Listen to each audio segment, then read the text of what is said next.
What's up, family? Come on in, man. This is gonna be a rough one. This is going to be a rough life. You know what I mean? But it is what it is.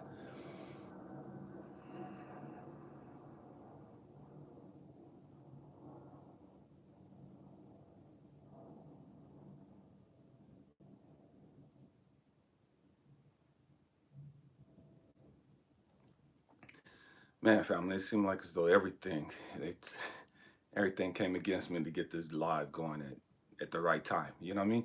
But it is what it is. This is going to be rough. It's gonna trigger some of you. It's I struggled with this for a couple of days. You know, I knew this is what we're gonna talk about. You can see in the title, the pain we carry. The pain we carry. You know, it's a trip because I talk all the time how that this time of the year, it's it's a sad time for a lot of people, and because of the holidays, and just the festivities and being around loved ones and all that other stuff. This is a rough time of year for so many people. You know, um,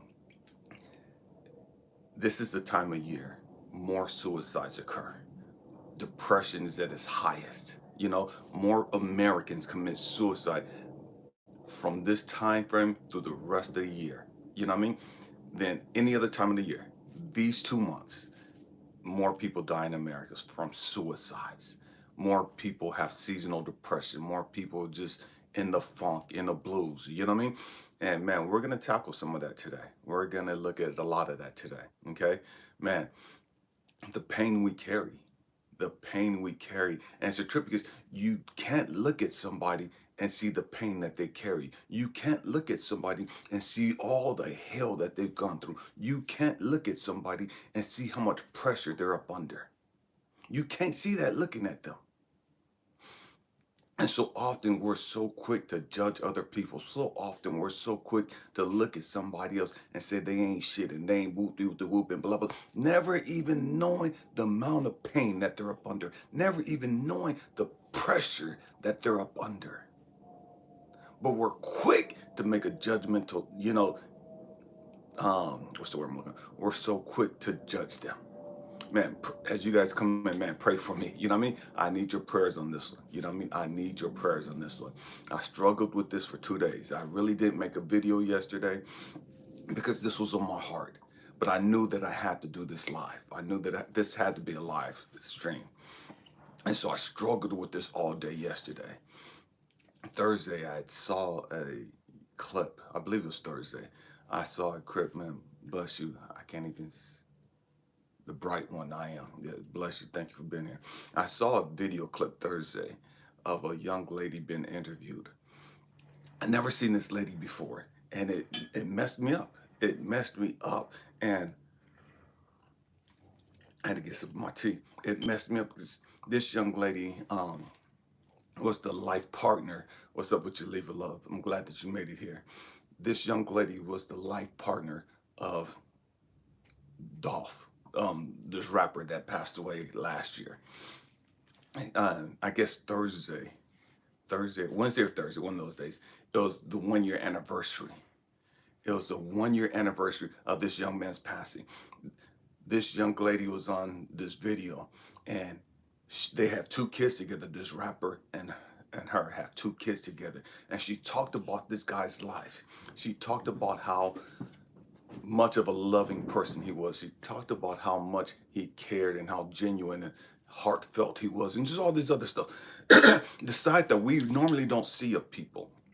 She saw the intimate side of him. She saw the loving, compassionate side of him, and she missed him. And even a year after he was gone, she was trying to be strong. And the young lady was asking her questions and praying with her and all this other stuff. And man, I could feel this young lady's pain. I could just feel this young lady's pain, and I've never been in her situation. And it just broke my heart as I'm watching this video because it's like, damn, you don't know who lost a loved one.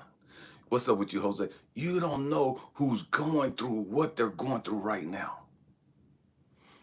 You could look at us and man, We get all dressed up because we got to be in public. We get all dressed up because we got to go to work. We get all dressed up because we got to be around family members, because we got to be around people, or whatever the case may be. And man, you can't see the pain we're carrying. You can't see the trauma that we're carrying. And a lot of us, we haven't lost a loved one like that. We haven't lost a spouse. We haven't lost a child. But you've been brokenhearted. You've been betrayed. Your heart has been crushed. And people don't realize that. They see you all made up. They see you all dressed up. And they think, man, you've always had an easy life. You wouldn't believe, family, how many people talk to me and they look at me and they, damn, fuck, bro, you got to be making this shit up. You didn't go through all of that. You didn't go through all of that. Nobody could go through all this shit that you've gone through. Man, I would never imagine you've gone through 1/10 of the shit you've gone through. And look at you.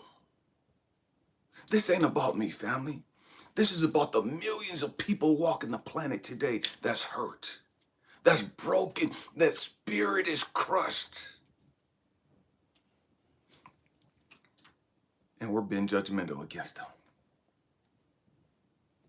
We're talking about what they should be doing and what they ain't doing and we'll do and all this bullshit, not knowing the amount of pressure they're up under. One of the scriptures that I talked about, man, pray for me, pray for me, pray for me. One of the scriptures that I talked about, that I struggled with as a kid, was the scripture that talks about bring your burdens to the Lord. Bring your burdens to God. Give God your burdens. And I struggled with it as a kid because I couldn't understand how the fuck do I give God my burden?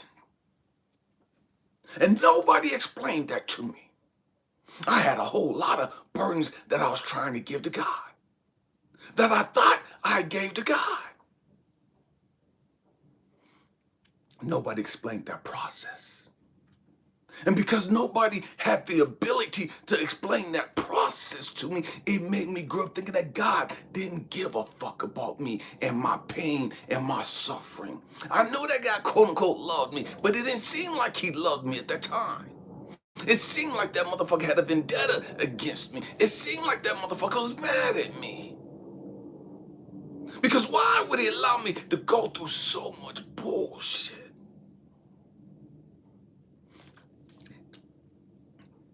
When you get your heart crushed, you get your spirit crushed. It don't seem like God love you at that moment. It don't seem like God give a fuck about you at that moment. It's like, God, you could have gave me a warning. God, you gave me a heads up that this was going to happen. Why did you allow me to pour my all into this person and for them to take it and go give it to somebody else? Why did I give all my time, my energy, my finances, everything I had? I poured everything into this person and they dogged me the fuck out. God, why would you allow me to have this mate, the love of my life, and then you kill him? You allow them to be killed. You allow them to die.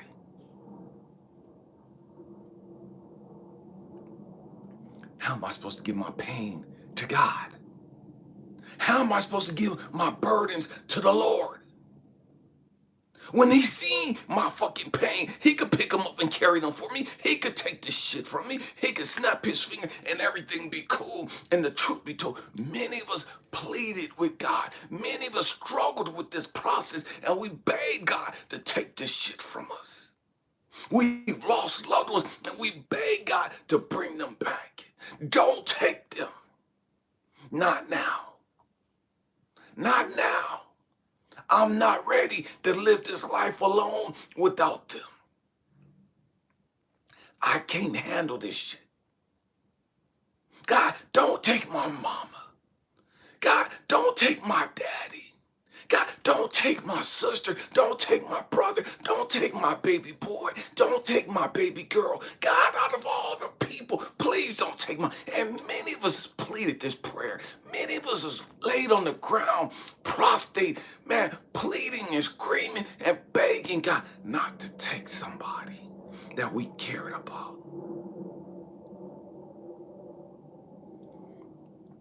Many of us have had our hearts crushed. And when you get your heart crushed, it's not as though somebody just snatched your heart out.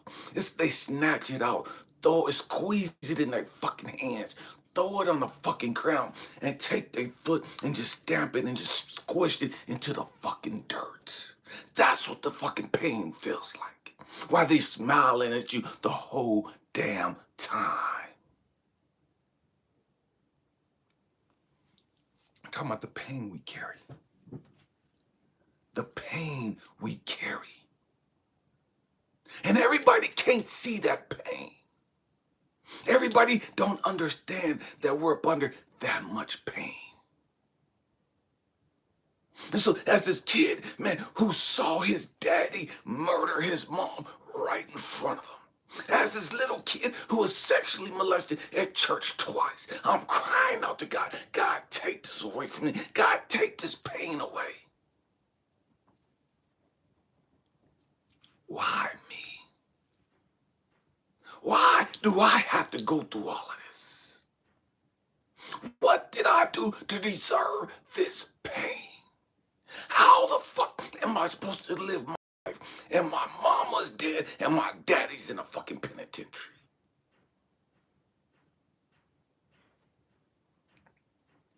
I'm 2 years old. God, who's gonna help me? Who's gonna love me? Who's gonna look out for me? We're talking about the pain we carry.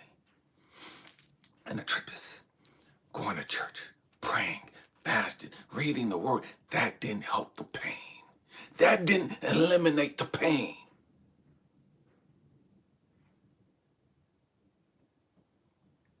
And the truth, people don't want to be around you when you're going through pain. People don't want to be around you when you're at your bottom, when you're struggling with your pain and suffering. People don't want to be around because it's a trigger because of their pain. They don't know what to say. They don't know what to do to eliminate the pain. And they see you going through pain and it triggers their pain that they haven't dealt with. It makes them remember, damn, I'm dealing with a broken heart. Damn, I'm dealing with loneliness. Damn, I'm dealing with frustration. I'm dealing with getting ready to get evicted. Where are me and my babies gonna go? Damn, who's gonna love me? Who's gonna love my babies? And so I see this young lady and she's on the video. And man, she's trying to be strong.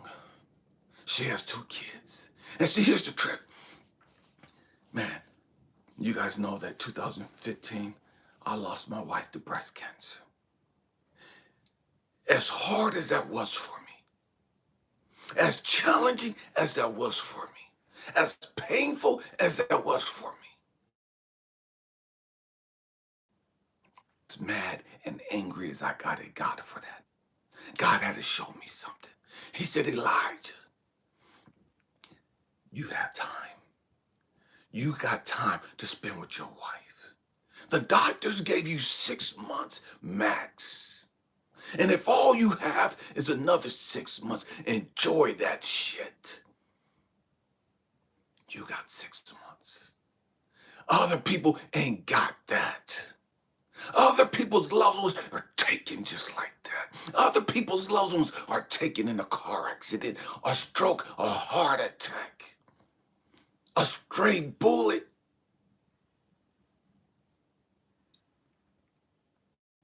An overdose. They gone into the hospital for a procedure that should have been normal and routine, and they had allergic reaction and complications from it and died. And you're sitting here bitching and moaning because the doctors gave you 6 fucking months. How many people would love to have 6 more months with their loved ones? How many more people would love to have that opportunity to build up the closure?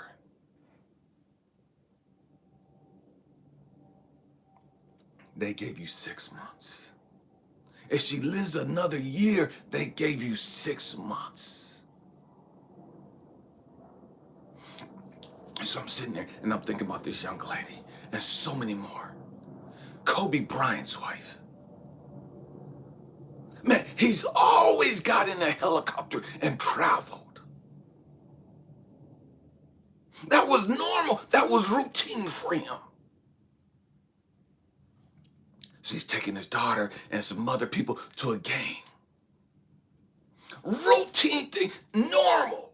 That seemed that normal for us because we don't travel by helicopter. We travel by cars, buses, and trains. That was routine. That was every day for him.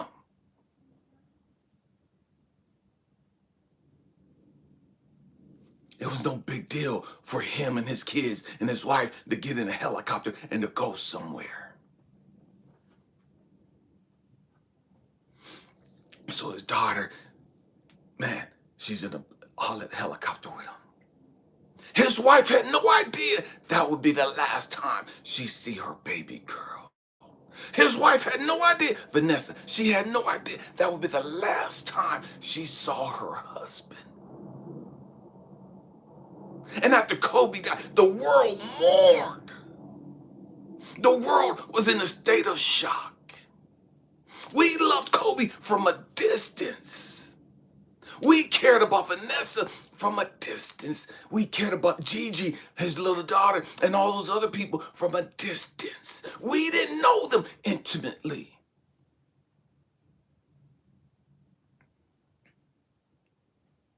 And so Vanessa's sitting there, broken.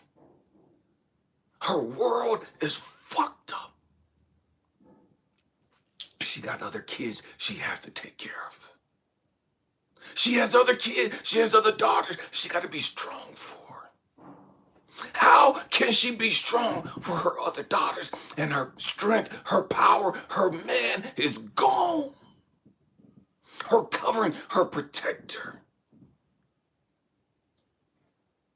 the love of her life was gone. Her baby daughter, who had so much promise, who was going to take basketball, WNBA by the, man, she was going to do so much. Everybody already saw it. She was going to be the Kobe Bryant of the WNBA.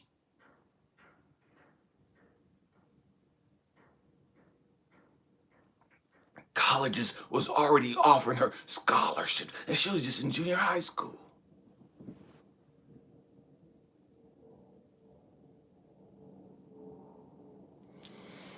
The pain we carry. The pain we carry. And so while the world is mourning these great celebrities, while the world is mourning these people,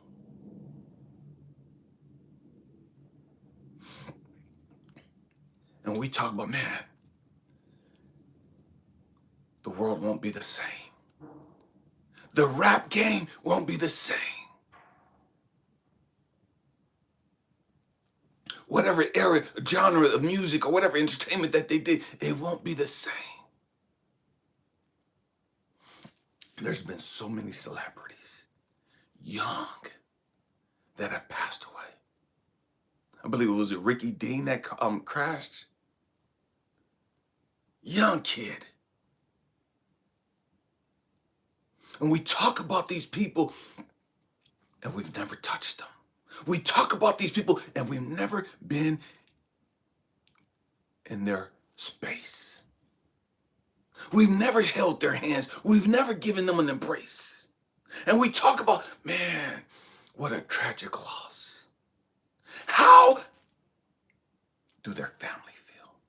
Those that are left behind. Stay with me, I'm going somewhere. We talk about these people and the sad reality. when I look back at my wife who passed away from breast cancer. The world don't talk about her. The world doesn't know her. They don't even really mention her.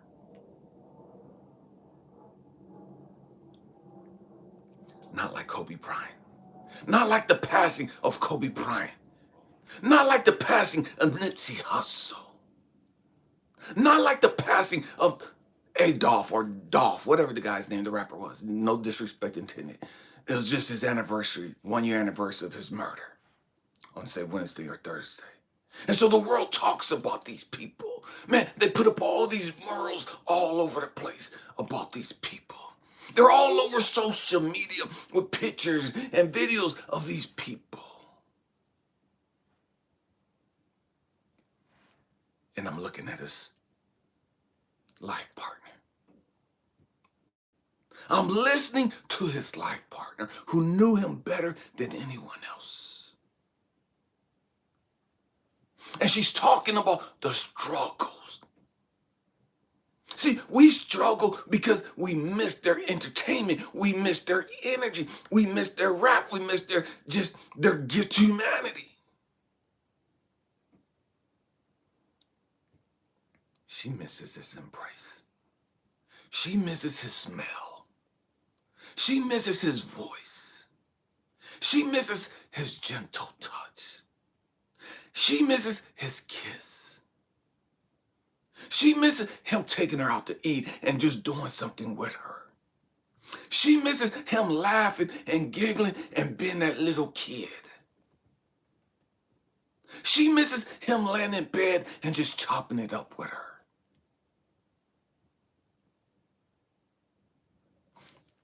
She misses him opening up and being transparent and raw and real with her.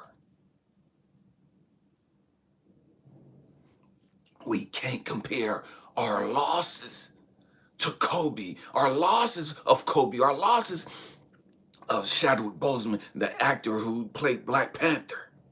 We miss all of these great people. Marilyn Monroe, man, Whitney Houston, the list goes on and on of all these great people, all these people who've done something.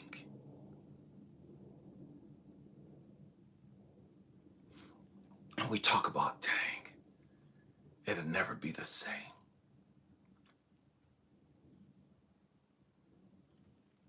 We talk about Biggie and Tupac. These guys have been dead for over 20 freaking years. For over 20 years, Tupac and Biggie have been gone. It's hard to, damn, it's been that long. Tupac and Biggie died in the 90s, I believe.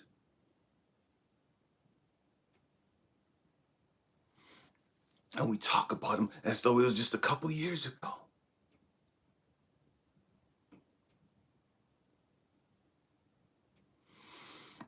The pain we carry. It's one of the things that I talk a lot about is becoming transparent, becoming real.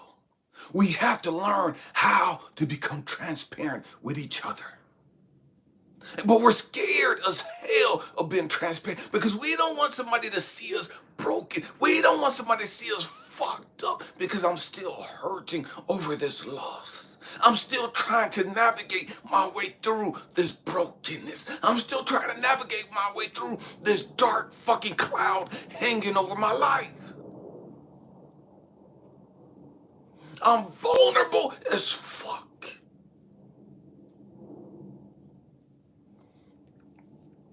And so we try to pretend that we're strong.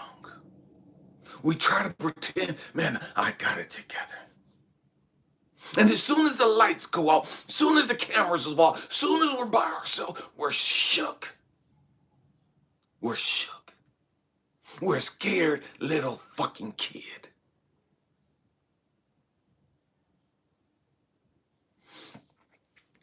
When my wife passed away, we found out in February of 2015. She passed away December 4th, 2015. More than the 6 months the doctors told us she had. She passed away. I made the phone calls that I need to make. And then I grabbed my gallon of Fireball and started drinking it by the fucking handle. Because I was fucked up. Her body was there, still on the bed, so that her family come visit. The mortuary, they were gonna come later that night to give her family and her friends time to come visit the body, to say their final words to her, to see her one last time.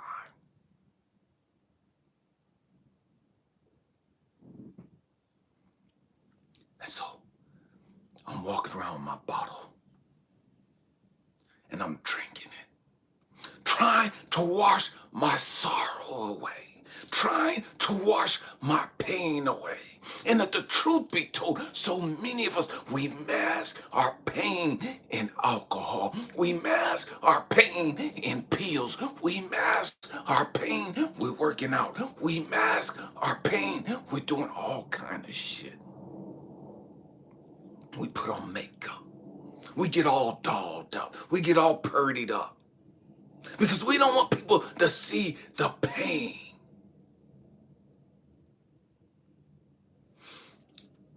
I believe it's Fatuma. I don't know how to pronounce it. I don't mean any disrespect. We're talking about the pain that we carry. The pain that we carry. And so, man, we carry so much fucking pain. But what we've done, we've never learned how to give God our pain. And the Bible talks about, man, we give our burdens to the Lord. Give our burdens to God. But nobody has ever taught us how to do that. Nobody's ever taught us what that meant. Nobody's taught us what that meant. And so we're stumbling and fumbling and walking around fucked up in life because nobody has the balls, the cojones, the testicles to grab us by the hands and say, come on, I got you.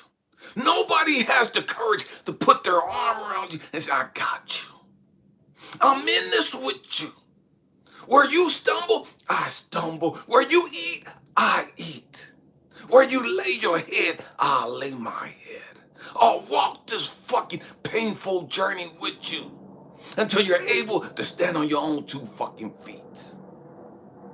I know you're brokenhearted and you're struggling trying to be a single parent.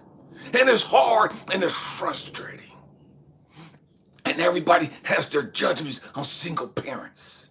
All these single ass fucking women around here, and they shouldn't be fucking hoes. They shouldn't be giving up to everybody, and they shouldn't be and nobody knows the fucking situation that you've gone through. But they speaking bullshit over your life. They're quick to throw out fucking judgment, but they don't know the fucking circumstances.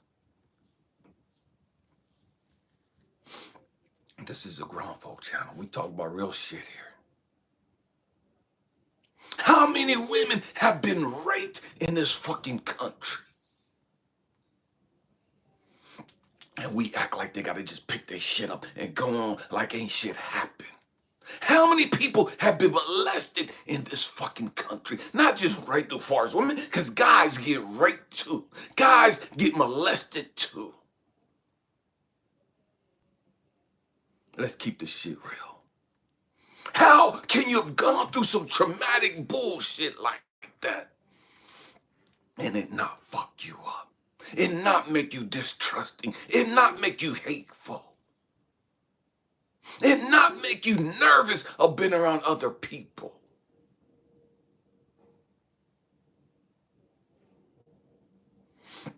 I see all these people talking all this bullshit, all these fucking ignorant ass Christians talking all this, guys shouldn't be homosexual and that, but nobody talks about the motherfuckers that molested them and that preyed on those little boys when they were little boys. Nobody talks about the preachers and the teachers in school and Sunday school that victimized those little boys and dogged them the fuck out and fucked up their life. It's easy to point the finger at the victim.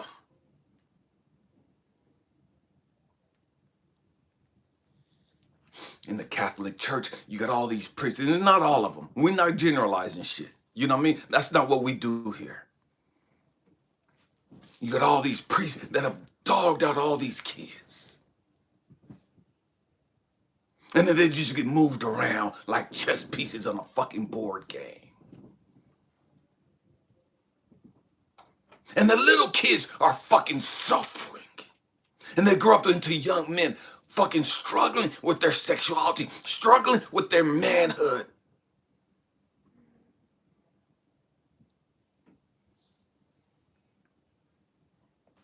The pain we carry.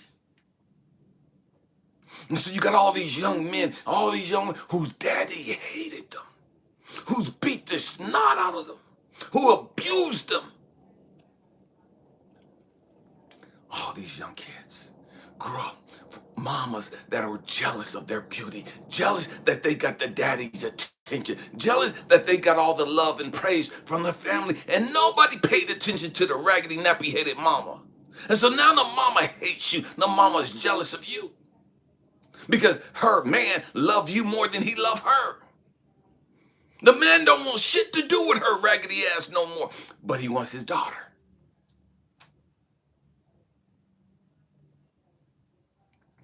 And so now the mama takes it out on the daughter. The mama's jealous of the daughter.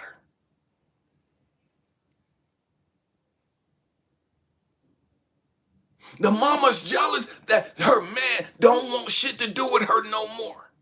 And so she speaks negative bullshit to the fucking kids.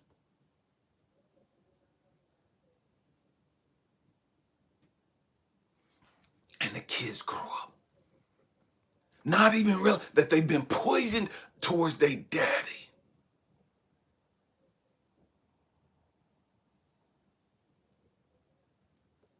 Not even knowing that their mama poisoned them.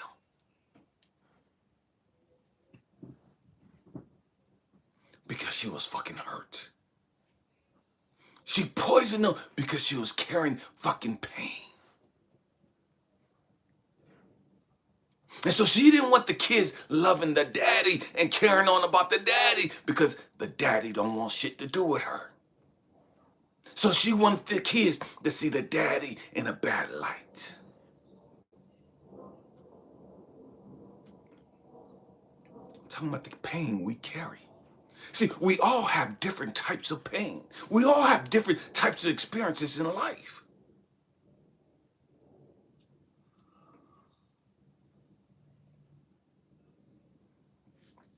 Some of us grew up, and our fathers were so abusive to our moms. Some of us, and I've talked to so many young men who saw their daddies abusing their mom, beating the snot out of them and choking the shit out of them, and there was nothing these little boys could do. It broke their spirits. It crushed them seeing their mom get the shit stomped out of her the way they did, or the way she did. And knowing, man, I'm not big enough to stop my daddy. I'm not big enough to stop my daddy from beating my mom.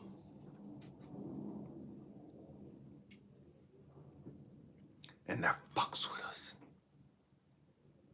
That fucks with us emotionally.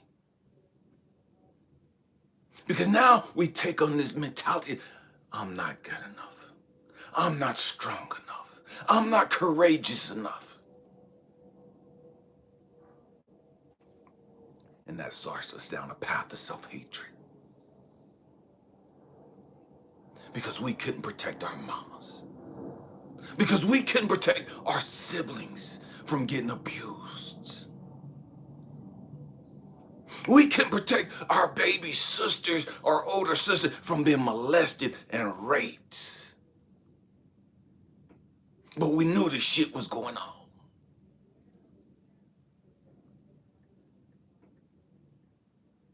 The pain we carry.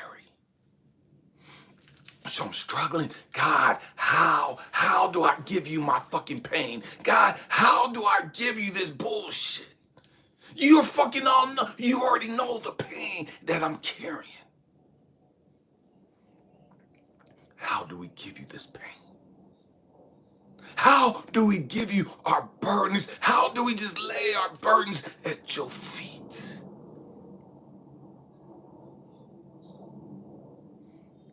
And see, the trip is, none of us want to be in pain. None of us want to be in pain. None of us want to keep carrying that fucking pain.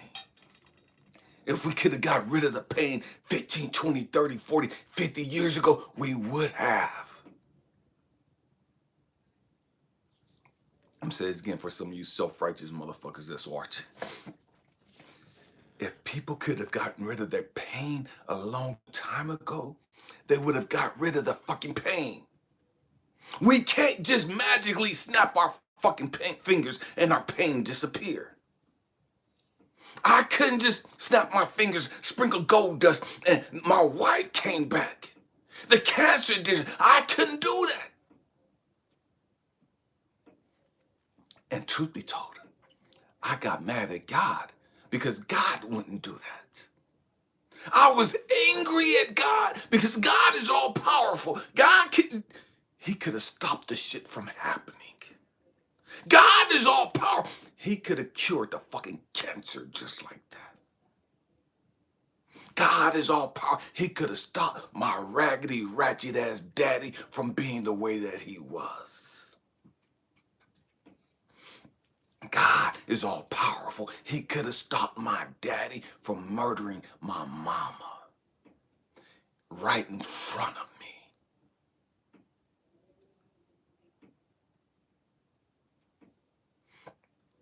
He could have prevented me from being molested twice.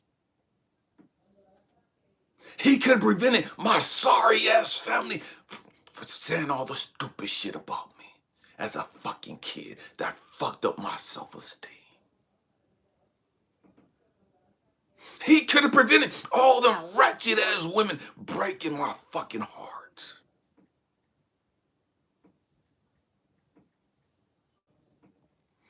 He could have prevented my brother from dying from colon cancer. So I'm angry at God because I see all these motherfuckers living a good life. Man, they just so happy and everything is just bliss and they're just having a blast. And I'm fucked up in this shit.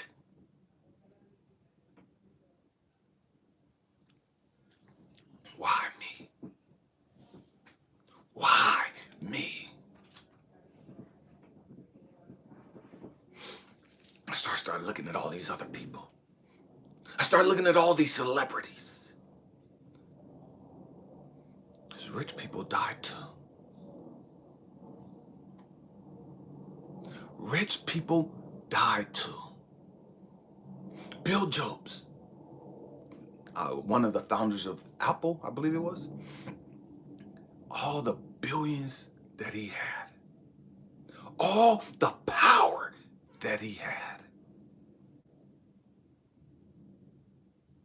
I believe he died from cancer.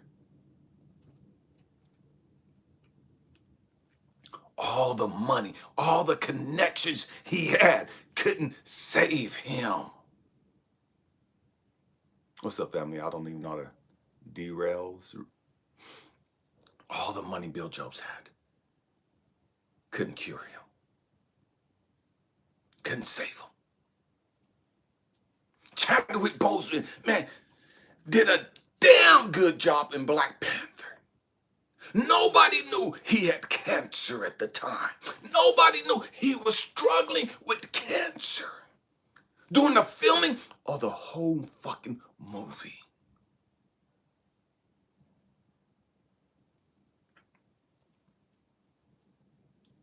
And he died afterwards. And nobody knew that he had cancer. Nobody knew that he already knew. Man, death was coming. All he hoped for, man, just let me live long enough to finish the film.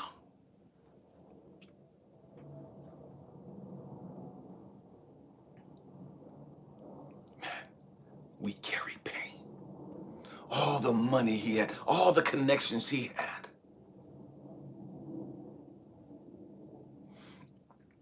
couldn't cure him. All the money, couldn't give him 5 more years. As powerful as Kobe was, as much money Kobe had, when it was his time to go, it was his time to go. No amount of money can save you when it's your time to go. No political connection can save you when it's your time to go.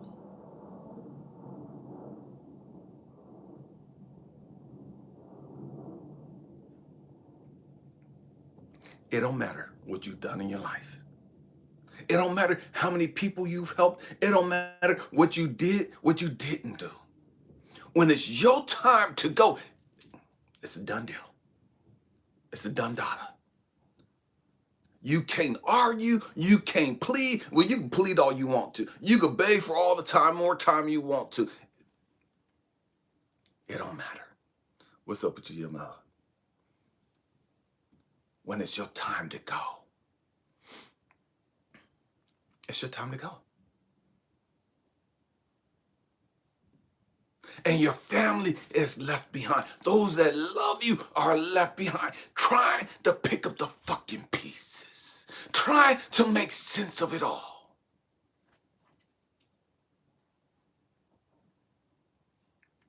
Why?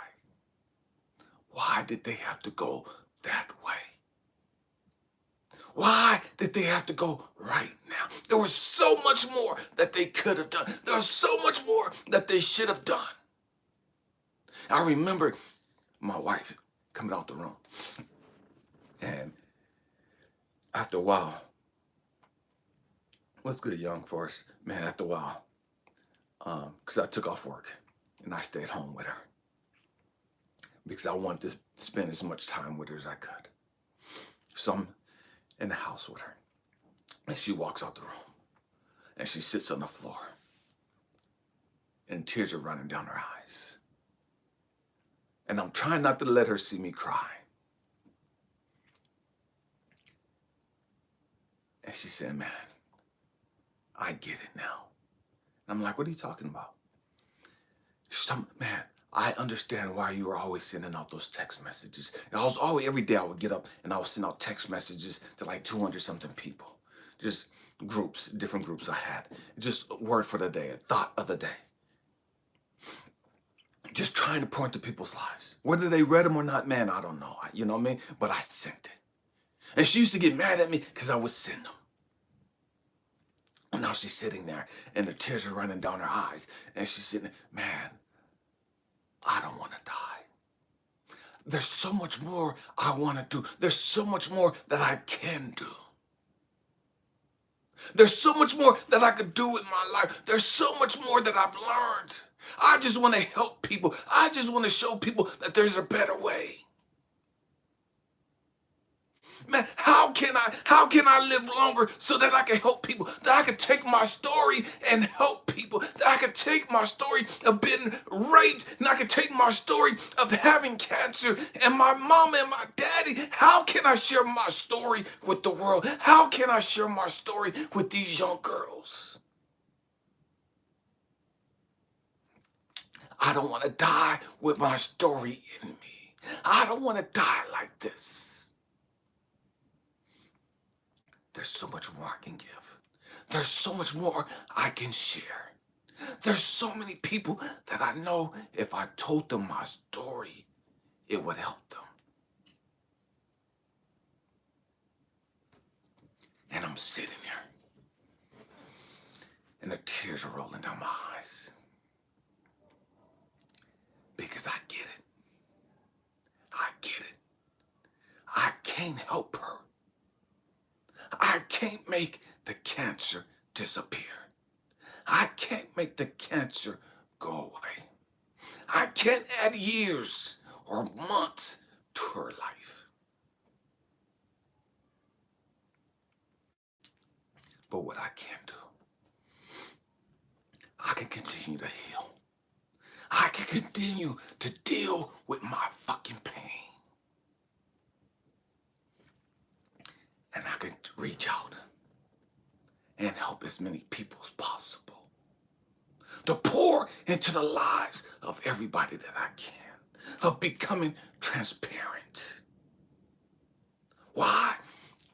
Because it's in our transparency. It's in us being vulnerable and raw and real that others see our pain. And it helps them understand, damn, I'm not alone. Damn, there's other people that are going through what I'm going through. Damn, there's other people that have struggled with the pain and the suffering that I have. Damn, I was so angry and so mad that my life was so fucked up. And now I'm listening to all these people talking.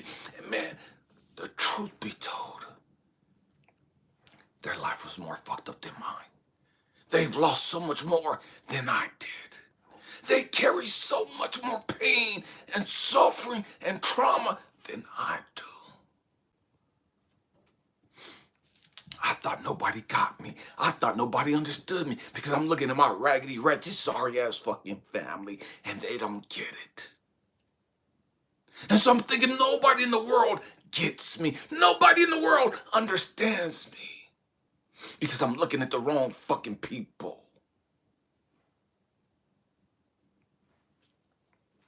I'm not connected with my true tribe. I'm not connected with my true family. And my true family ain't got shit to do with my blood family. My true tribe, it's a spiritual thing. And once we open up with each other and we're able to recognize each other and we're able to see each other, it's like, that's my sister. That's my brother. That's my uncle. That's my auntie.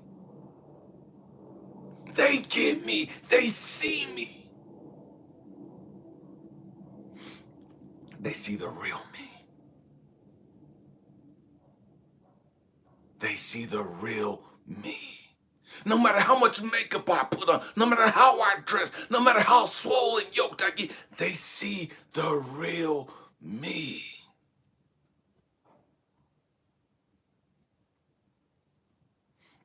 And so we have to grow up. We have to learn how to share our story. Because it's in sharing our story that we empower and encourage and help others carry their pain, heal their pain. I was sitting there one day and I was watching some water boil. And it's a trip when you put on a pot and you turn on the stove. The water's nice and cold, or however the temperature it is you put it in. And it's all calm. It's all calm. We're going to get to that your meal in just a minute. It's all calm. The water's calm in the pot. There's nothing going on in the pot. And God turns up the temperature. And God gets the temperature nice and hot. And at first, the water's sitting there like, man, this is fucking cool. You know what I mean? You ain't did a damn thing. You ain't did shit. You know what I mean? I got this. We got this shit all damn day. Man, we do this. And we sitting there in the fucking water. And because we are the fucking water. We're sitting there in the fucking pot with our hands held behind our back. And we just chilling because, man, ain't shit happen. Oh, you don't turn up the fucking heat? I don't feel nothing. I got, man, motherfucker, I do this shit. You know what I mean? Man, we could do this shit all damn day. And the heat gradually gets hotter and hotter and hotter. It gets hotter and hotter. And then you start seeing little bubbles come up. You start seeing steam come up. And you sit there for a little bit. And then you start seeing the water boil. That's what God does to us. That's what our pain is to us. That's what our experiences are to us. We're the frogs in the pots. How, in this story, famous story, how do you cook frogs? See, you take this water, cold water, room temperature water, and you put it in a pot. And you take these frogs and you put them in a pot. And man, they just swimming around, just chilling, just like, oh shit, we got a new playground. Oh shit, this is nice and cool up in this motherfucker. Man, we could do this shit. Man, they're giving each other dabs and doing flips and just having fun, just swimming around. And you gradually turn up the heat a little at a time. Just a little at a time. See, because if you turn it too hot, too fast, the frogs feel the difference and they'll jump out the water. So what you do with the water, you just turn the heat up just gradually, just a little at a time. And before the frogs even realize it, their body's adjusting to the heat and they're being cooked alive. They've been cooked alive. And what God showed me, Elijah, look at my scriptures. I tell you, I'm going to take you, Isaiah 43. I'm going to take you through the fires. I'm going to take you through the water. Everybody has to go through fire. Everybody has to go through the water. I don't give a fuck who it is. Everybody got to go through the fucking fire. Everybody got to go through the water. I'm like, what are you talking? The fire of life. The trials. The burdens. The pain. The suffering. Everybody has a date with fucking fire. Everybody has a date with pain and the water. You gotta go through the fire. We don't want to go through the fucking fire because the fire hurts. We don't want to go through the fire because the fire is uncomfortable. It takes us out of our comfort zone. It's painful. And what God had to show me, Elijah, you have to go through the fire. The fire is what gets rid of the toxic parts of you. The fire is what gets rid of the impurities out of you. See, there's a difference, and that's why Isaiah chapter 43, I believe it is, talks about fire and water. You got to go through both. Why?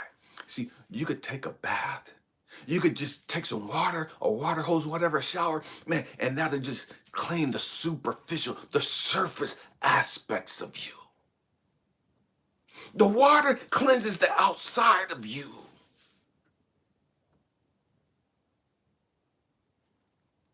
But the fire that gets down on the inside, the fire, it burns away all of the impurities attached to you that the water can't get rid of.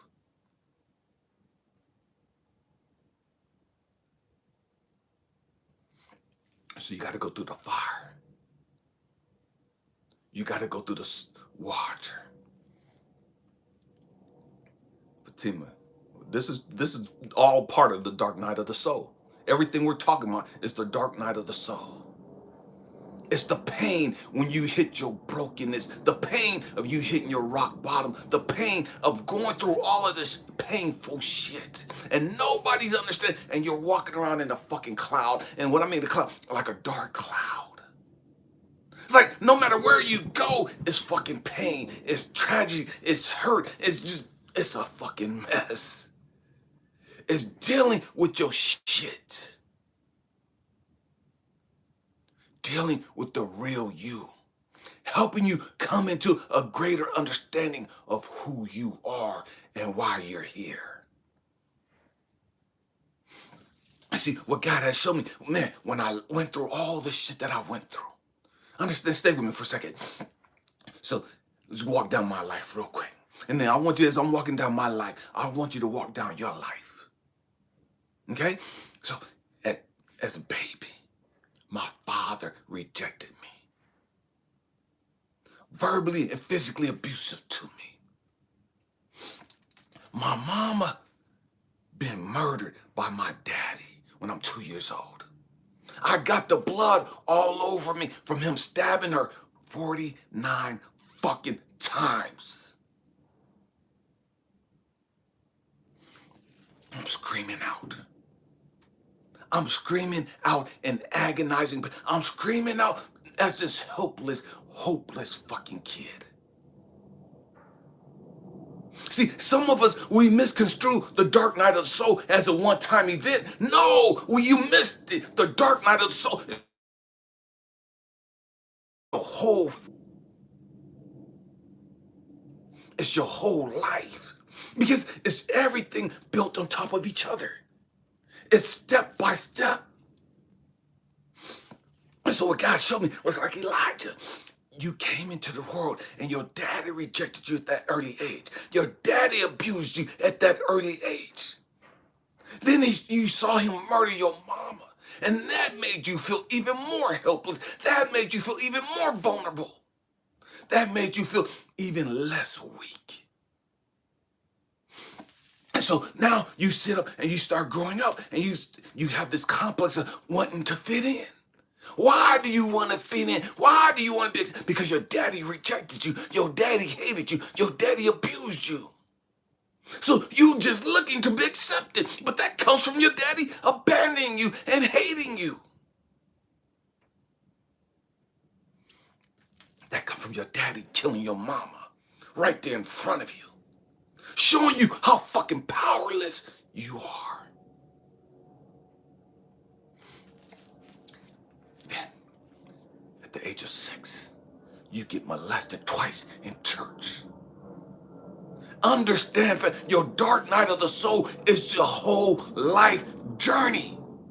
It's a journey. It's not just a one-time event. It's not a 2-time event. It's a journey. You have to get that.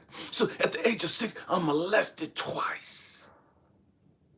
And so what God is saying, look at Elijah, this fucked you up because, man, it made you feel vulnerable. It made you feel helpless. It made you feel you weren't accepted. And that was a trigger to your daddy murdering your mama. That was a trigger to how your daddy treated you. Your daddy made you feel helpless. Your daddy made you feel unwanted. Your daddy made you feel powerless. Talking about the pain we carry. And so when he showed you, when he killed your mama in front of you, and you were covered in her blood, you were powerless. You were powerless to stop your mama from screaming in agonizing pain. You were powerless to help your mama fight off your sorry-ass daddy.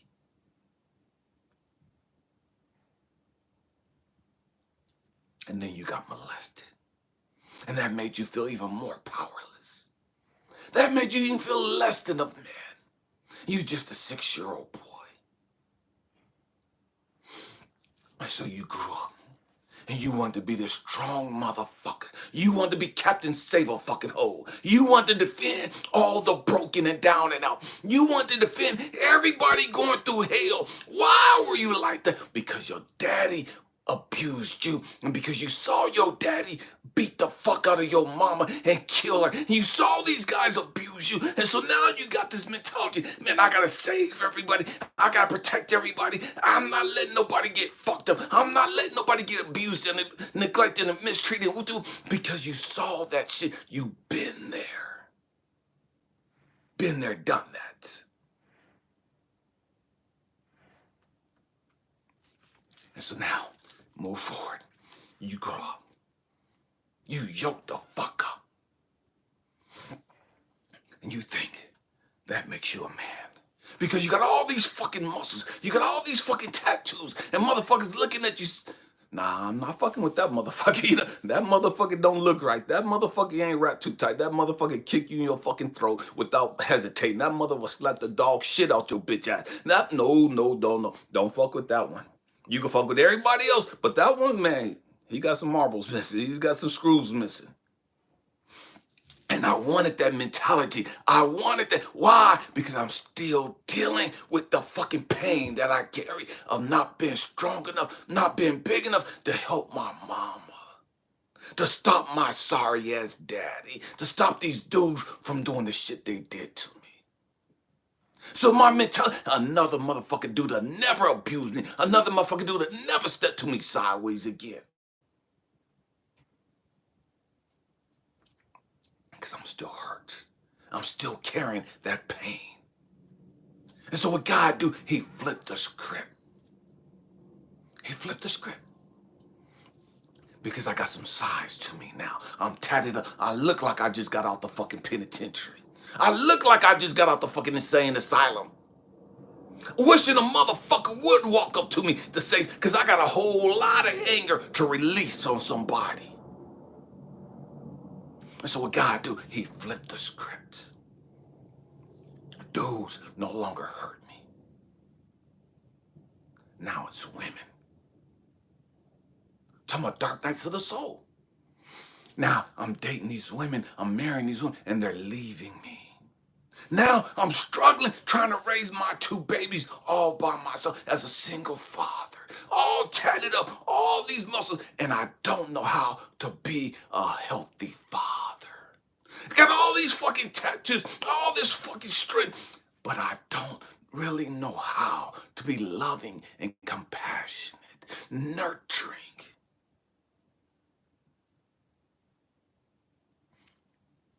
Because I got some shit that I haven't dealt with. I have some shit that I haven't healed from yet. So I can protect my babies from somebody fucking with them, but I can't protect my babies and give them the shit I need in order for them to be healthy emotionally. I'm hugging them and I'm kissing them, telling them how much I love them and spending time with them. But I still got some anger. I still got some hatred. And my muscles can't help me. My muscles and my tattoos aren't giving me the stuff that I need to help me raise my babies.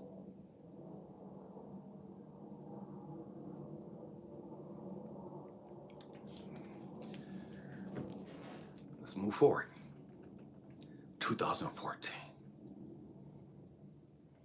I see my brother die from colon cancer. And that fucked me up. Because my brother was a godly man. My brother, his hard of hearing, man, he never did wrong. You know what I mean? He was a righteous young man his whole life. And that's why we fought so much, because we were total opposites.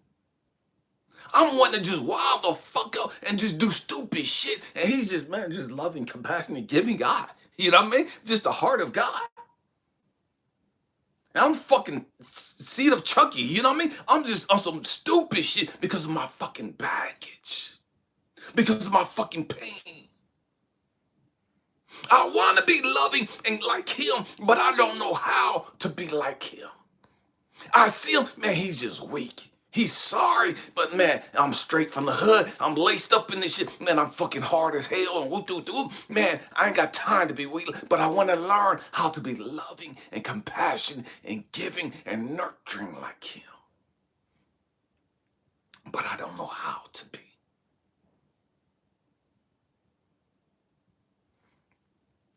And he dies from colon cancer. And I'm mad at God. If anybody should have died, it should have been me, not my brother.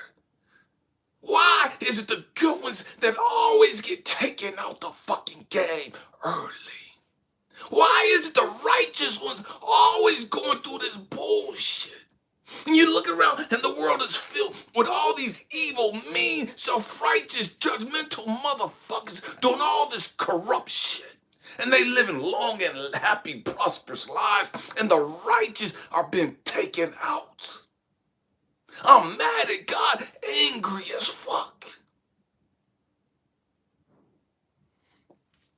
And so, God, you should have fucking killed me. You should have taken me out and left my brother here. Why did he have to go? I understand if you would have taken me out because of all the shit I've done. because of all the pain that I've caused. My family told me from the time I was a little kid, I had the devil in me. I was damned to hell. So if you would have killed me, I would have understood that. I wouldn't have argued with you. I would have accepted that. Because the truth is, I didn't expect to live this long. They told me my whole fucking life I would never see 18 as a free man. By the time I was 18, I was supposed to be locked up in the penitentiary for the rest of my life. Or I would be dead.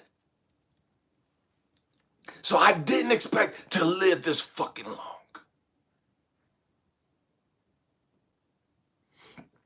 Are you keeping me around just to keep torturing me? Are you keeping me around to punish me? You done just took my fucking brother. He passed away August 2014. A few months later, like 5 months later, 2015, February, early February 2015, I found out that my wife at the time had stage 4 breast cancer. And they gave us 6 months, max. So just a whole nother level of hatred towards God. Another level of what the fuck is going on in my fucking life? Why do you hate me so much? Why do I have to go through so much bullshit? And so I'm sitting there, God, why? Why? What did I do so fucking bad to deserve this fucking pain? And so I'm carrying this shit. I'm carrying this fucking shit. And God showed me, Elijah, you have to go through all of this bullshit in order for you to reach your full potential. You have to go through all of this bullshit. All of this is the fire and the water. All of this is the dark night of the soul for you. For you. Not that you've been punished. Not that God is angry at you. Not that God is mad at you. Not that God has a vendetta against you. But for you, for whatever reason, because of the calling on your life, because you're a chosen one, because you're a star seed, because you're a child of God, because you came here for this mission. So you had to go through all of this pain, all of this suffering. You had to carry this fucking cross. Why? So that you can learn how to speak love. So that you can learn how to help others deal with their bullshit, deal with their fucking pain and their losses. So that you can show other people it's not just you. It's not just you. It's not just you. You're going to empower others. You're going to help others. You're going to be a beacon of hope, a beacon of love, a beacon of light for others. But in order for you to be that beacon, you got to go through the dark night of the soul. You got to go through your darkness. You got to go through your brokenness. Why? Because it's part of the process. It's humbling and it's breaking you down and it's getting you into the right frame of thought. It's helping you take on the right perspective.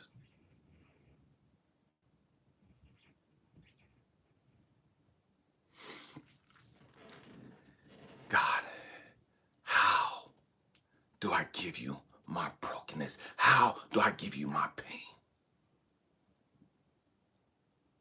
That's the $1 million fucking question. But God showed me that's a misunderstanding. It was never meant for us to understand that we give our burdens to God. We give our pain to God. No. That's not it at all. You can't give God your pain and suffering. You can't give God your trauma.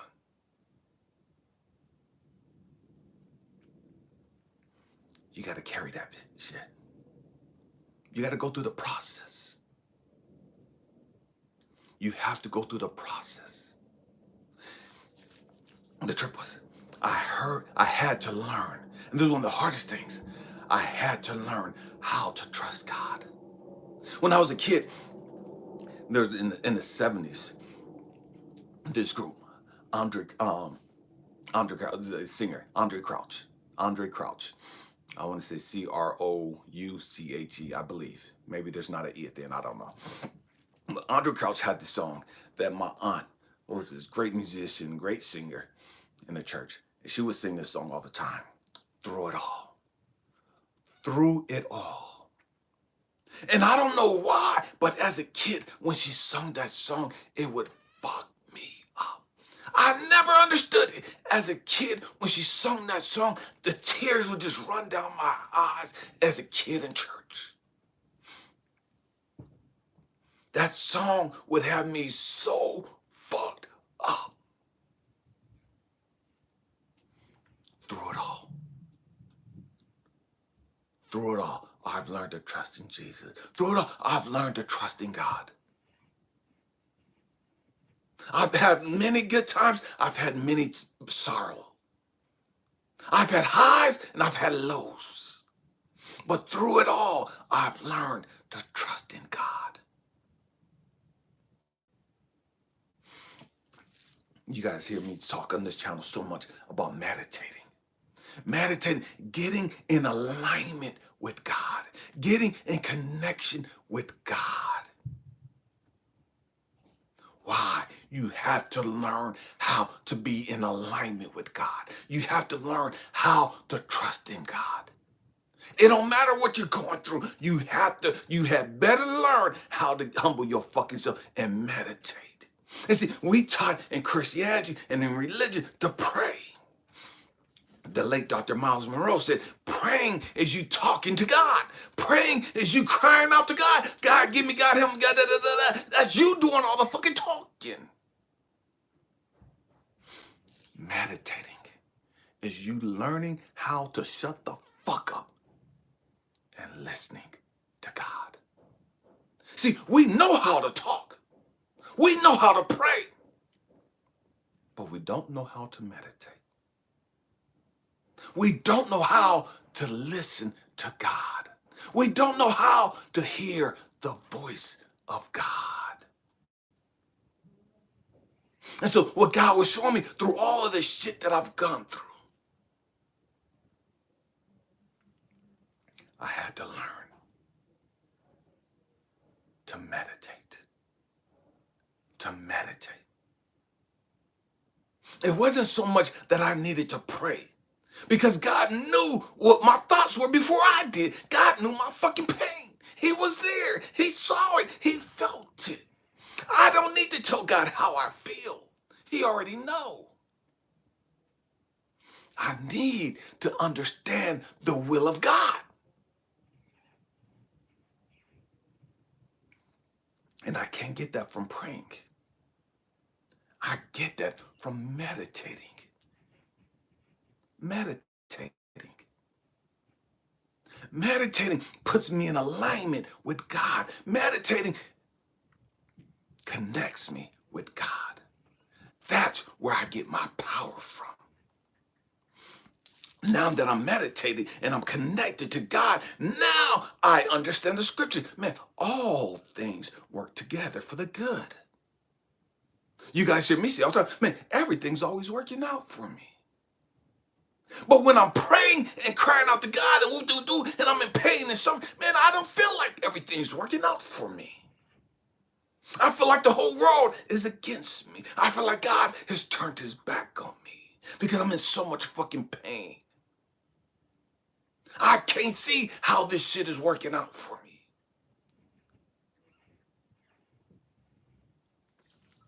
Meditating calms my spirit. Meditating gets me out of my fucking emotions. Praying is emotional. It's intellectual. Meditating is spiritual.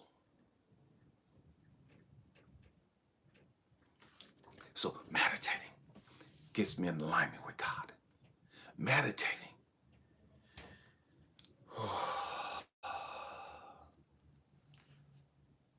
I calm the demon. The demon is the ego. I calm that monster down.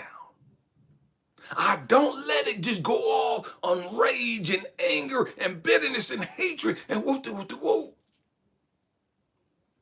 That self-victim, that victim mentality. I learned to go within. I learned to go within. And I get in alignment with God. Now that I'm in alignment, my emotions are calm. My emotions are stable. They're not all over the place. My mind is calm. It's not all over the place.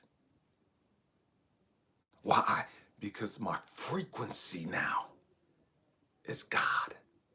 My frequency is love because I'm connected to God.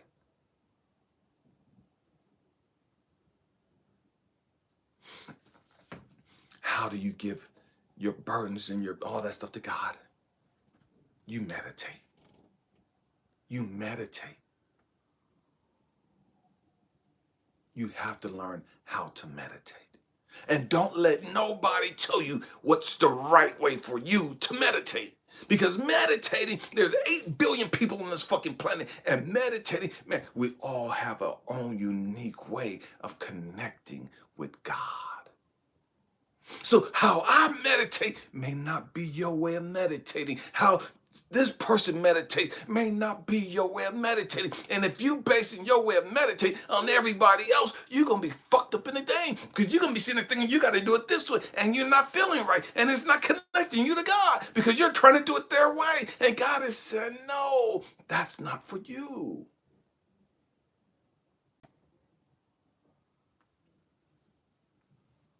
Meditating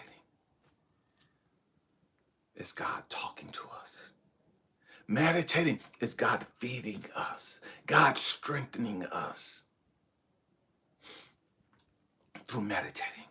Now we can see the purpose of why we've gone through all that we've gone through. Through meditating, I could sit back and understand why my daddy did all that he did. And here's the trick. When you meditate and you get in alignment with God and you heal, you stop being a victim. You stop being a victim. Stay with me. Yeah, I'm going to bring this to an end. My father passed away in 2018. My father, and I used to say this all the time, I used to think my father fucked my life up.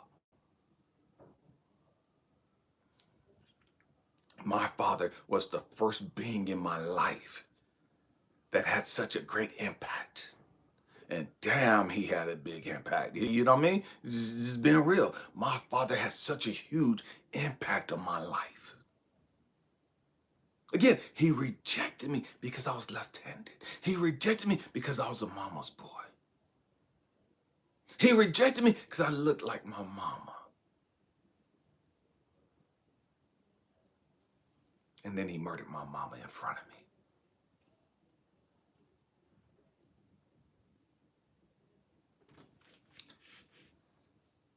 And I used to hate my daddy. I wanted to kill him. I told him I had a bullet with his name written on it. Because I had so much hatred for him. And the trip is, when I look at my dad now, when I think about my dad now, I don't see him as this villain. I don't see him as this monster, as this demon.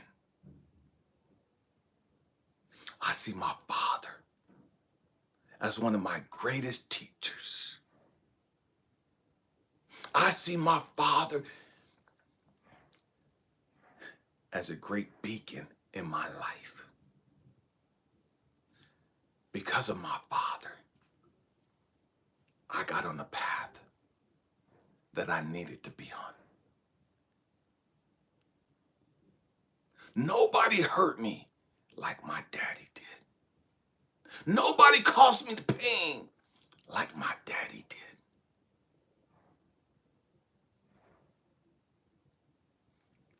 And so I hated him and I wanted to kill him because I didn't understand the purpose. I didn't understand the journey.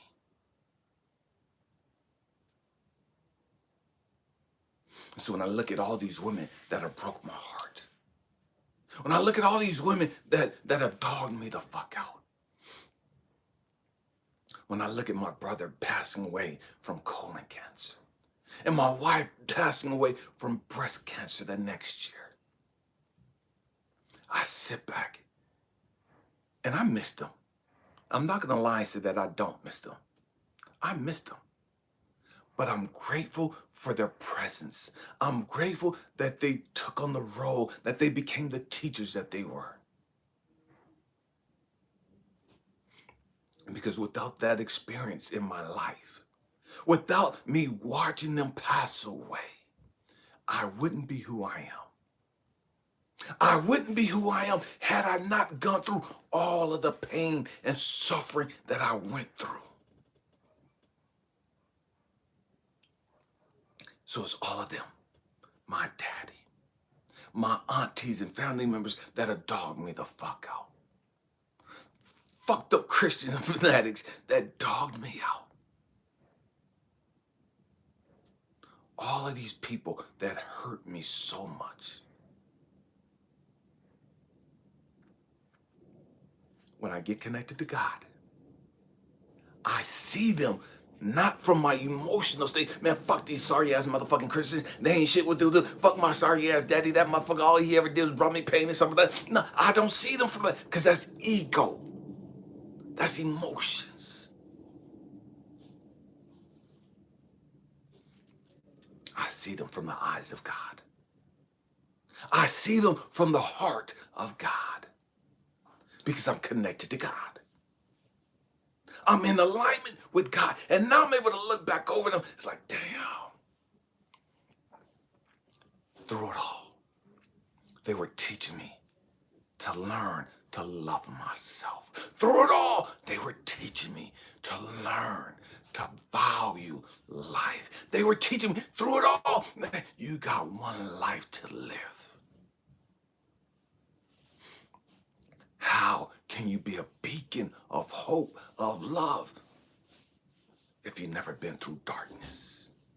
If you've never gone through pain and frustration and loss, how can you inspire and encourage and motivate and challenge others? If you've never gone through tragedy and pain and loss, how can you hold somebody else's hand and walk them through it? How can you navigate through the dark nights of the soul if you've never gone through your dark night of the soul? How can you navigate and help other people navigate through the jungles of their fucking mind if you never walked through the jungle of your mind?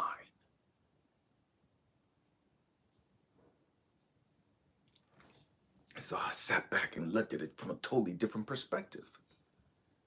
Damn. I was so angry. I was so hateful. I was so bitter at the life that I lived. Damn. That shit wasn't fucking fair. Truly, I must be demon possessed. Truly, I must be cursed from God. Because nobody should have to live that fucking life. Nobody should have to carry that fucking pain. That's ego. That's intellect. When you meditate and get in alignment with God, you see it through God's perspective. Yes, Elijah, you've gone through a lot. Yes, whoever you are, you've gone through a lot.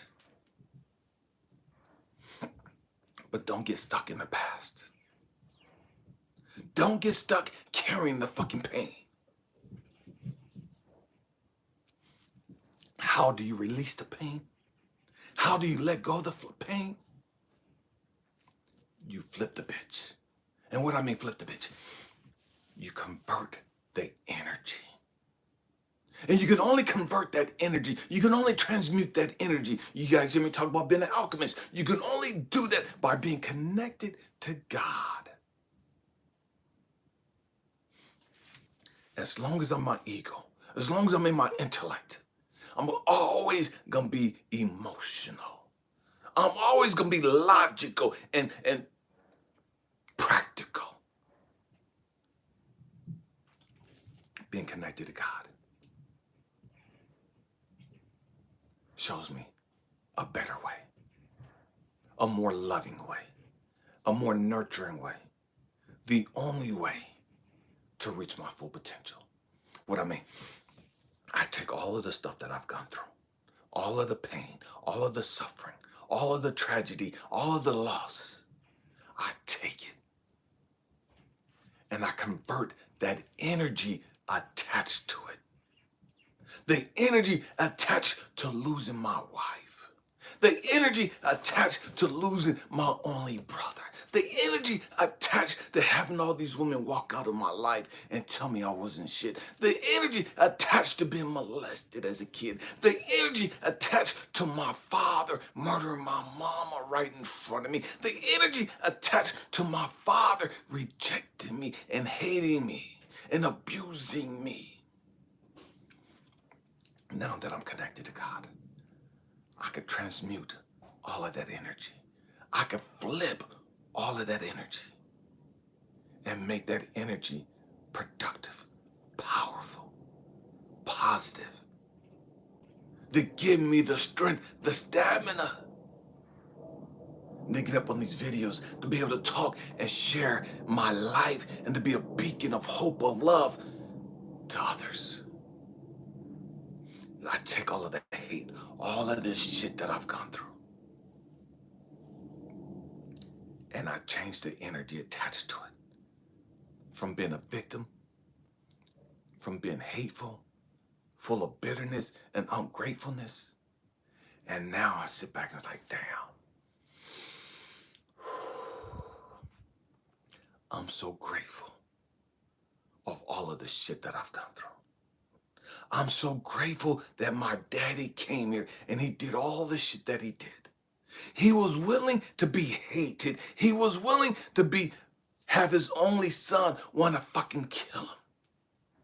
He was willing to be seen as the bad guy to help me in this journey.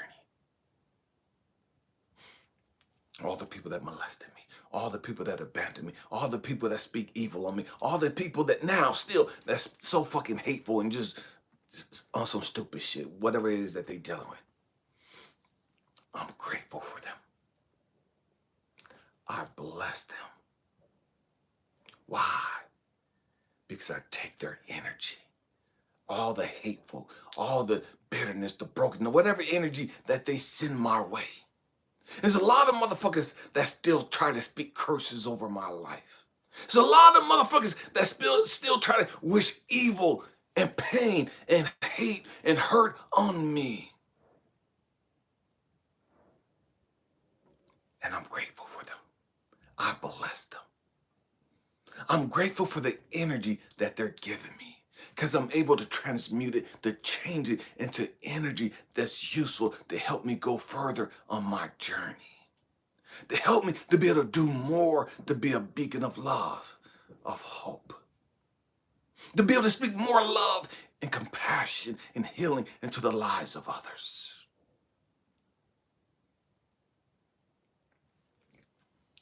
That's our dark night of the soul. That's how we heal our dark nights of the soul. the experiences are always with us. We'll never forget the experience. You'll never forget the loss of your loved one. You'll never forget the loss of your wife, of your kid, of your spouse, of your daddy, of your mama, whatever the case may be. You'll never forget that loss. You'll never forget that betrayal. You'll never forget that brokenness. That's always going to be with you. But we change the energy attached to that experience. And love flows from it. Gratitude flows from it. Healing flows from it. Hope flows from it. So from the brokenness, man, flows hope. From the brokenness and the betrayal and the hate flows love and compassion and nurturing.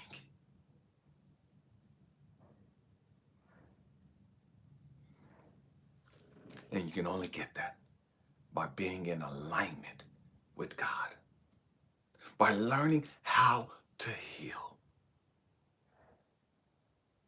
by learning how to be an overcomer.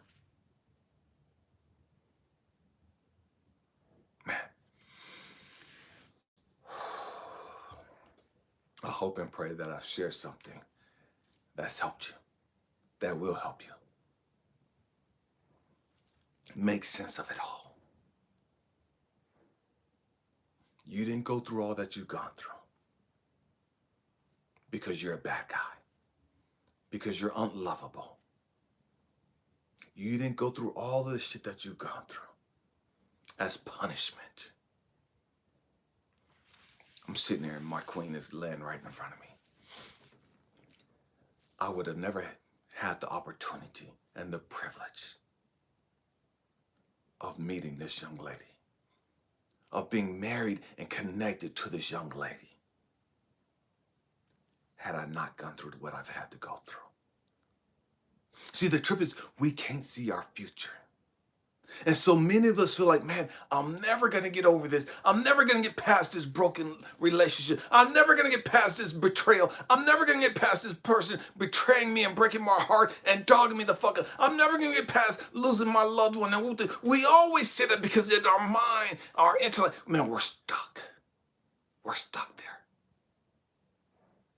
But you're not going to stay stuck there. You're going to get connected to God. And you're going to learn to heal. And as you heal, you start moving forward. And you become a beacon of hope to others. You become a beacon of light, a beacon of love to others. And you show them how to pick up the pieces and move on. And then God brings in your queen. God brings in your king. But you got to go through the process. There's a process. And so we want to just be able to come to God and just pour out all of our pain and suffering to God and just dump all that shit on God. And then God just sprinkle money into our life. God just sprinkles success into our life. God just sprinkles a new love relationship into our life. Or whatever it is, we just expect God just to switch the shit up just like that. Just to change the shit up just like that. That's not going through the process. That's not being real. You got to go through the process. There are no shortcuts. Not to becoming a beacon of hope. Not to becoming a beacon of love, a beacon of light. Not to becoming a child of God to where you're able to speak love and life into the people. In order to be that person, you have to go through the process. You have to go through the journey of the dark nights of the soul. And it's not just a one-time event. It's not just, I just had an emotional breakdown right now. And because we miss it, because we haven't connected the pieces going all the way back to our childhood. We haven't connected because we see everything as just chaos. Just things haphazardly, randomly occurring in life, but we don't see, and you can only see the connection of it all by being connected to God. When you get connected to God, you can see how, damn, this person breaking your heart is connected to this. And it's connected to this. And it's connected to this. And it's connected to this. And it goes all the way back to your fucking childhood. And you're able to put all these pieces together. It seems like you're just a broken jigsaw piece, a puzzle. And as you get connected to God, you're able to start picking up all these pieces and putting them together because you're able to see the full picture. That's why you don't seem to be able to live a complete life, a whole life, because you don't see the whole life. You don't see the whole picture. You can only have that by being connected to God. Man, it's that time of year, family.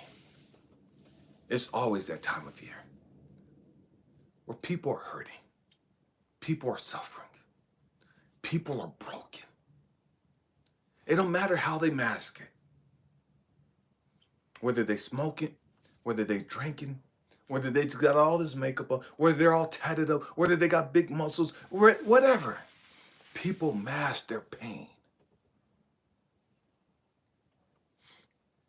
If you're honest with yourself, look at all the shit that you've gone through. Look at all the times you've been betrayed. All the times you've been rejected. All the times you've been broken. All the people that you lost. And when you see that in yourself, please see it in others. You hear me say all the time, namaste. The God in me sees, recognizes, acknowledges, and cherishes the God in you. The flip to that is, because I've been broken, because I've been hurt, because I've been abandoned, because I've been abused, I can see that pain in you too. Because I see it in me. I know it's there. Regardless of what you're talking about. Regardless of how much you're laughing and bullshitting and playing and all this other stupid shit to distract yourself from the pain and suffering. Game recognize game. Real recognize real. And if you can see the pain in you, then how come you can't see it in others? If you can see the brokenness in you, how come you can't see it in others?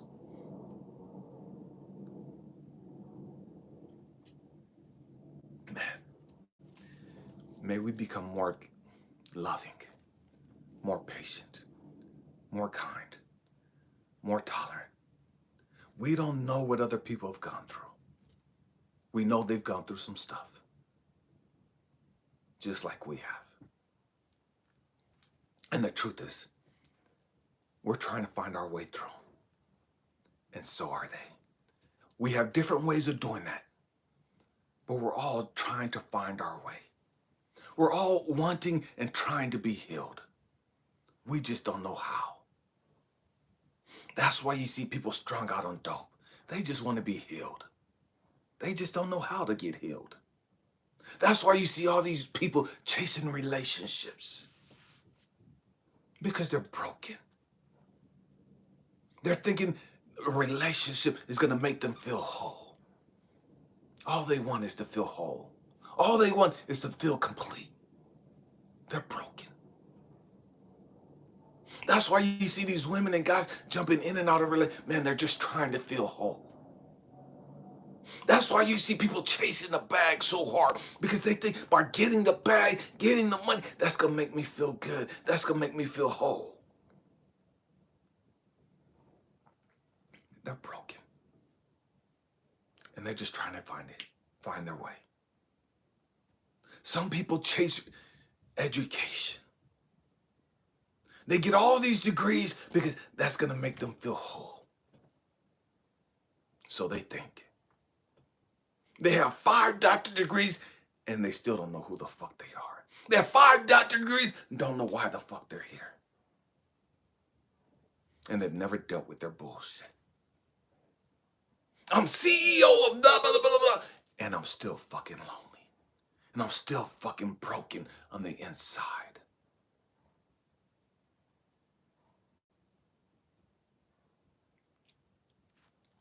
We have to grow up. We have to see through the muddy waters. It's not our job to call people out on their bullshit. It's our job to help them heal. To help them heal. To empower them to heal. To show them that they can heal. That's why people turn to religion. Because they're looking for answers. They're trying to heal. That's why people turn to politicians. They're looking for answers. They're trying to heal. Just like you are. Just like you. So let's stop being so judgmental. Let's stop being so divisive and hateful. Because the way you're trying to heal is different from the way I'm trying to heal. We're still trying to heal. We're still trying to understand why we had to go through all of the shit that we did. And that's okay.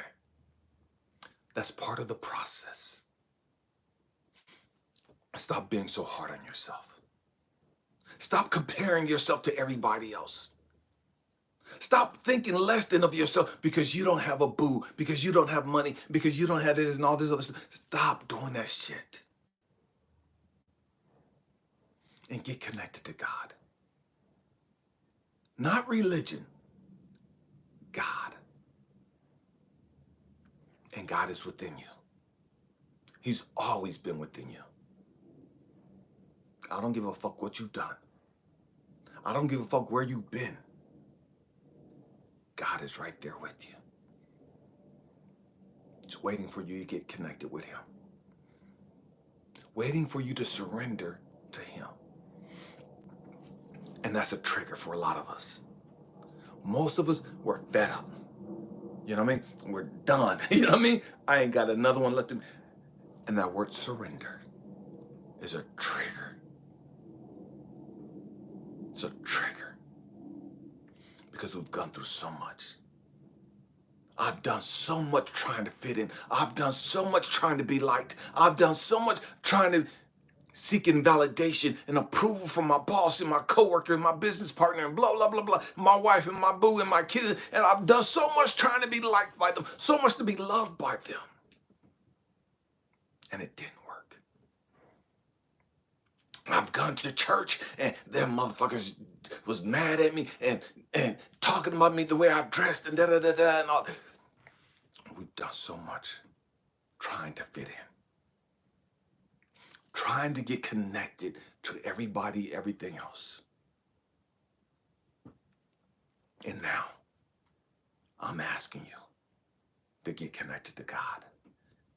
To surrender to God. It's like, oh, hell no, fuck, nope. I've been around church folk. I've been around these godly preachers, and they were molesting motherfuckers. As a matter of fact, the people that molested me, now, I saw them tear my family. I saw them stealing from the church, and I saw that, and we saw all this shit, and we experienced all of that shit. And we think that's God. That's not God at all. That's not God at all. That's people on their bullshit. That's people trying to find their fucking way. Because they think if they do this, this, and that, that's going to give them peace. If they do this and that, that's going to help them. They're doing the same thing you're doing. It may be different things, but they're still trying to find their fucking way. Just like you. You may not be hurting people in the process. Intentionally like them. But understand. Hurt people hurt people. Healed people heal people. Let me say it again. Hurt people hurt people. Healed people heal people. It has nothing to do with your fucking intention. You may not intend to hurt people, but because you haven't dealt with your fucking baggage, because you haven't dealt with your fucking issues and your pain, you're going to hurt somebody. Whether you believe it or not. Hurt people hurt people. Heal people heal people. Man, family, it's been a long life. It's been a long life. This has been on me for like 2 days. Man, thank you guys for your prayers. Thank you guys for being part of this tribe. This is a non-judgmental tribe. We don't give a fuck about your sexual orientation. We don't give a fuck about your political beliefs. We don't give a fuck about your ethnicity or what gender you subscribe. We don't give a fuck about none of that shit here on this tribe. All we want to know is, man, are you willing to put in the work? Do you want to heal? Do you want to grow? Do you want to become a beacon of hope, a beacon of love? Do you want to empower others? Because here, we're changing the world. One person at a time. One heart at a time. One mind at a time. Man, my beautiful queen and I, we thank you guys for being here with us. We'll be back on again tomorrow, 6 o'clock, 6 o'clock Eastern Standard Time. That's the East Coast time, 6 o'clock. Man, and we're going to have another challenging conversation tomorrow. Man, we love you. Thank you for your energy. Thank you for your prayers. Happy healing. Peace.